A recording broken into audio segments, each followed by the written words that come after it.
Hello, and welcome to another edition of the Dr. McNinja series. I'm your host, Dr. McNinja, and we're going to talk today about White Knight Syndrome, also known as Savior Complex, or the Florence Nightingale effect. But, first off today, some special announcements because I'm trying to get my show more mainstream and all of that.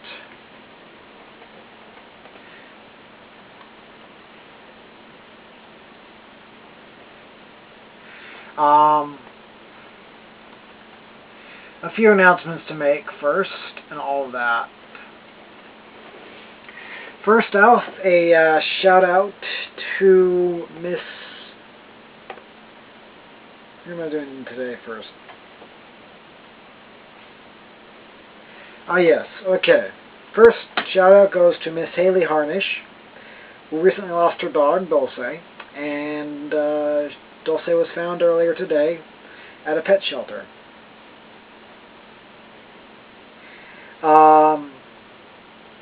And this is to the person or persons who may have stolen Dulce. Word of advice, not a brilliant idea. You do that again, there will be consequences.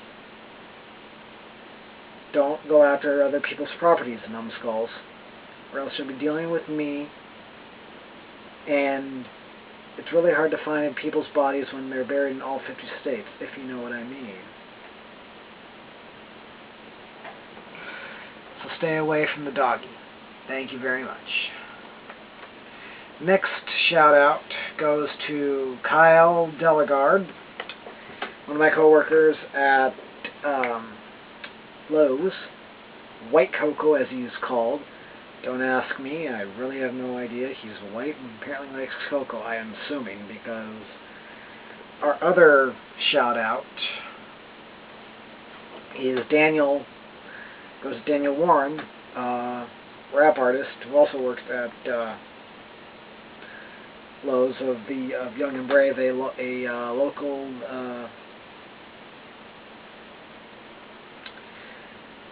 I guess you call rap group here in the area. I haven't really studied that much about them, but this is my shout out to Coco, as he's called. Take a look at his website and all this stuff. I'll provide links in today's links page on my YouTube account, and so y'all can enjoy it. And now, the final shout out, more of a plug since I'm trying to help more people become aware, and since I am heavily invested in making sure everybody stays safe, is the Purple Rain campaign. Started by Purple Rain, the wife of the illustrious Phoenix Jones. Her website is purpleraincamp.org, and it's a site for those who are seeking help in domestic abuse situations. Part of the reason why I'm highlighting it today is, alongside with White Knight Syndrome people, or Florence Nightingales, or Savior Complex people, can end up becoming abusive. And as such, they may not think they're being abusive, but others might recognize it as abuse, and I will provide links today, along with everything that I always do, for you to check out. That being said, we're going to talk now about just what it means for the White Knight Syndrome. In Legends and Folklore, and this is from WhiteKnightSyndrome.com, and again I will have all links on my site. In Legends and Folklore, the White Knight rescues the damsel in distress, falls in love, and saves the day. Real-life White Knights are men and women who enter into romantic relationships with damaged and vulnerable partners, hoping that love will transform their partner's behavior or life. A relationship pattern that seldom leads to a storybook ending. Though most White Knights feel that they are selfless and sacrificing, their rescuing behavior is often misguided. Problems arise when White Knights care for their partners at the expense of their own needs, encounter abusive or self-destructive behavior in their partners, or try to control and make decisions for their partners.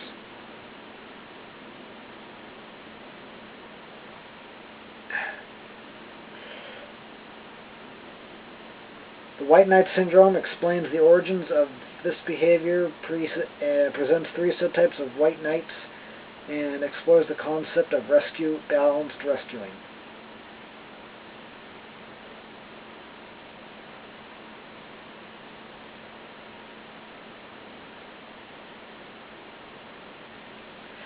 Now let me just say something about white knight syndrome.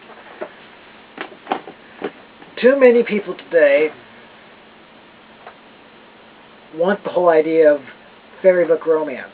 I'm sorry to tell you, that does not exist. Not in this day and age. Maybe way back in the late 1900s and early 1800s, yes. But today, with the fact that everybody is trying to control everybody else, the whole idea of a white knight is just absurd. I'm sorry. As my friend Jada Jones once said, I'd rather have a knight in tinfoil armor than a white knight come to my rescue. Her meaning behind this, as she and I later discussed, is I'd rather have a world-weary knight who has been around the relationship field a few times and knows what he's getting into, rather than some starry-eyed nerd or internet geek, as most of the white knights are, who try to save people. Because most of the time, white knights are just that. They're internet nerds, geeks who reach out to help somebody, and it doesn't go their way. They try to help the other person because they think it'll raise them up in other people's eyes, when all it's doing is just making them look like they're fools. So all you white knights out there, I say this. Congratulations on trying to help. Golf clap. Now stop. That's right. Stop what you're doing. Because you're just making yourself look like an idiot. You're doing nobody any favors. Not yourself, not your partner. They can even call it your partner.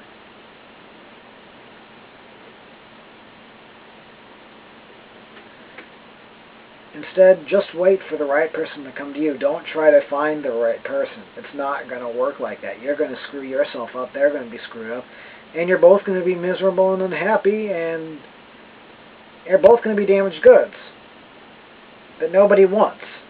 Because nobody wants a white knight. They want somebody tarnished. They want somebody who's been around the field.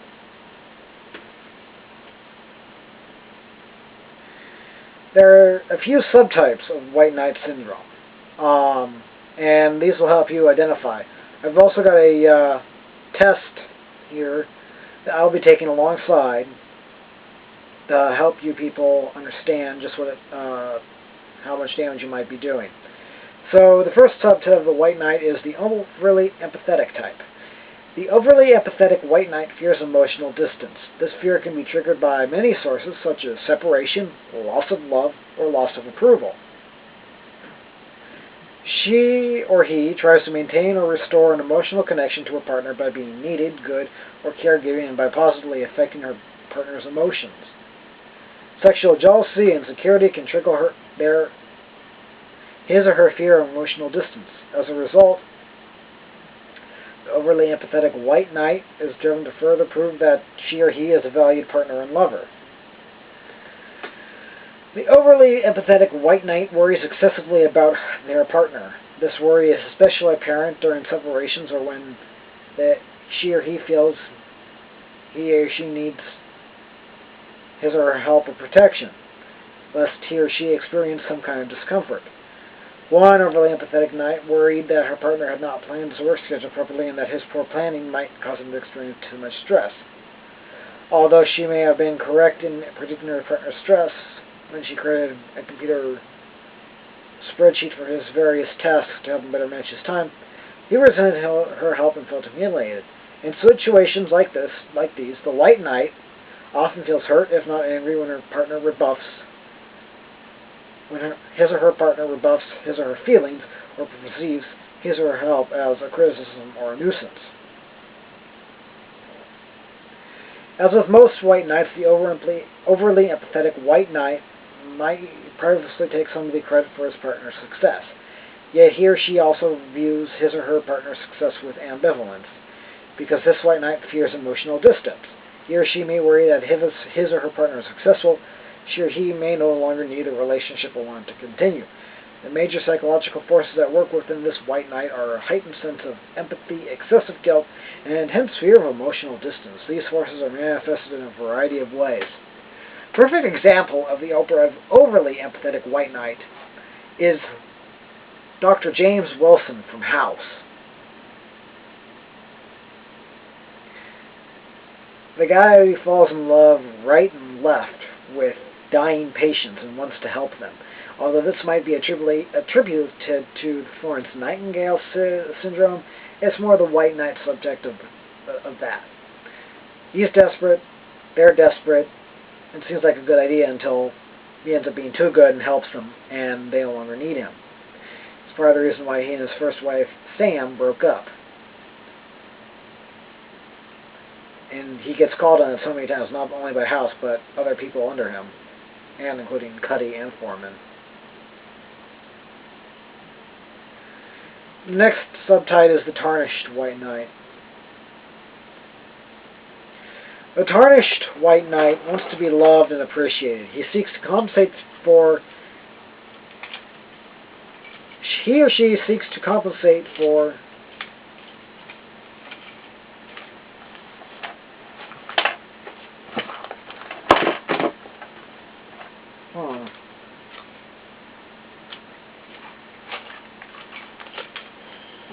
that could be an issue.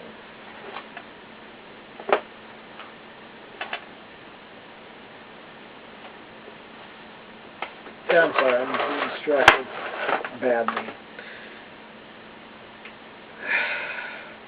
He or she seeks to compensate for and repair the ineffectual sense of self that they developed in childhood. When this white knight was a child, he or she may have teased or shamed his peers in order to disguise. I'm just going to say it was given, but just we'll go with the fact that it's either he or she that I'm talking about here. I have issues with this right now. Self-contempt. When he is in a relationship in which he is adored and idolized, the tarnished white knight feels powerful and potent. He behaves in ways that disguise his vulnerability, fear of abandonment, and feelings of shame and inadequacy. Seeing himself as sexually powerful and skillful is extremely important to the tarnished white knight. Glamorizing his partner and eroticizing their relationship enables him to glorify himself. Sometimes this white knight's need for validation is greater than his partner can provide, which frequently leads him to have affairs outside of his partnership.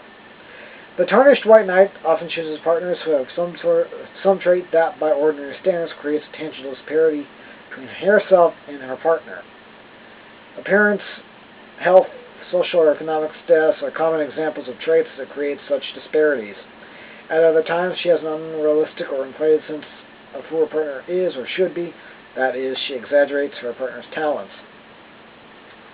Whatever the disparity, the tarnished white knight's main goal in relationship is to be loved and admired, and he will go to great lengths to achieve that admiration and in effect to heal his past. Unfortunately, this kind of healing rarely works because the tarnished white knight has an emotional hole within himself that cannot contain whatever new love and admiration is given him, thus leaving him perpetually needy and frustrated. There are more here, but you can read about those later. Those are the two main ones that I wanted to get into.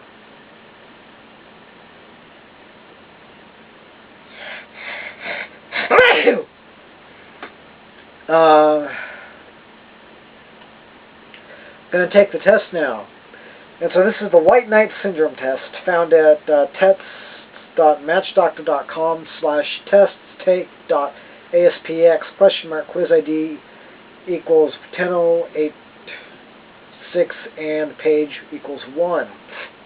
This is the White Knight Syndrome test. Are you frequently attracted to women who make less money than you? There's an answer here of yes or no. I chose no. Have you ever felt the need to protect your love interest from an ex-boyfriend? Yes or no. I choose no. Have you ever lent your love interest money because of a terrible situation that, while convoluted, was obviously not her fault? I am guilty of number 3, yes. Have you ever been attracted to a woman who just needed a good influence on her life? Why is there no maybe on this? But, yes, I have been. Does a woman's apparent vulnerability add to your attraction to her? My answer to that has always been no. Have you ever found yourself attracted to a woman you later found out had current alcohol or drug problems? No. Are you attracted to women with tragic pasts? No. Are you attracted to women who seem to need you to make decisions for them? Nada. Are you attracted to women who you know or find later have a history of suicide attempts or other methods of self-harm? No. Do the women you date have tempestuous relationships with friends, family, and coworkers or other people in her life? I'm going to say no. No to that. Do you find that while you tell yourself and others you want a strong, confident woman, do all the women you've met who fit the bill turn you off? No. Does your profile state no game players please? I've had enough of games or something similar? I'm not a game player. I'm not into. Yeah. The answer to that is yes, even though I don't really know. Have you found yourself in relationships where you had to take care of the woman by doing things like repeatedly moving her and her belongings, driving her around, babysitting for her children, or other activities that use a lot of your time and resources? Yeah, no. And God forbid should that ever happen, and I hope not. Okay, that's 13 questions, people.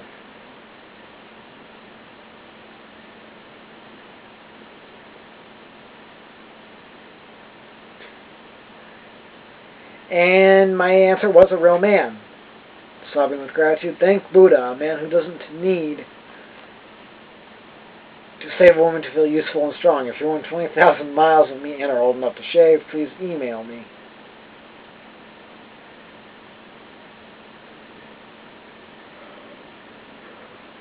Alright, so So along with white knight syndrome is the whole idea of a savior complex.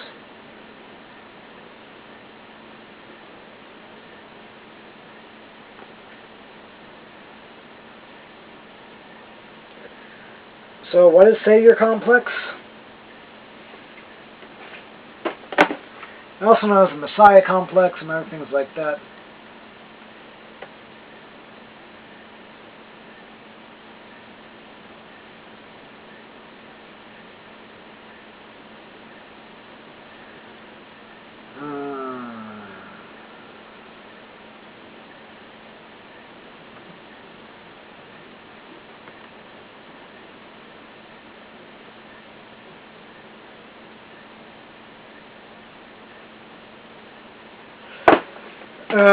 Savior complex, also known as Messiah complex, is a state of mind in which the individual holds a belief they are or are destined to become a savior. The Messiah complex does not appear in the Diagnostic and Statistical Manual of Mental Disorders, DSM.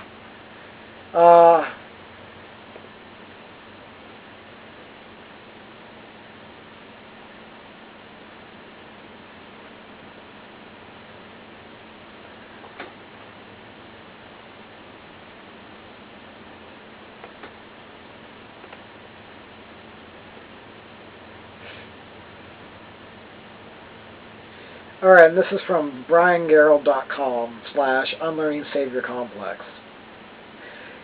You need to save the world. Not really. As a Christian, I was taught to save my friends from hell by converting them. As a man, I was taught that I need to take care of women because they can't take care of themselves. As a citizen of the United States of America, I was taught that our military must protect the world from violence. Who are you taught to save? The desire to save works its way into social change movements. Save poor people from hunger. Save developing nations from lack of water. Save souls from hell. When making a movement, you feel the urge to build your movement upon saving the world. Risk this temptation. You can't save the world. And that's true. You can't save the world, and you can't save the person who you're trying to help, because in all reality,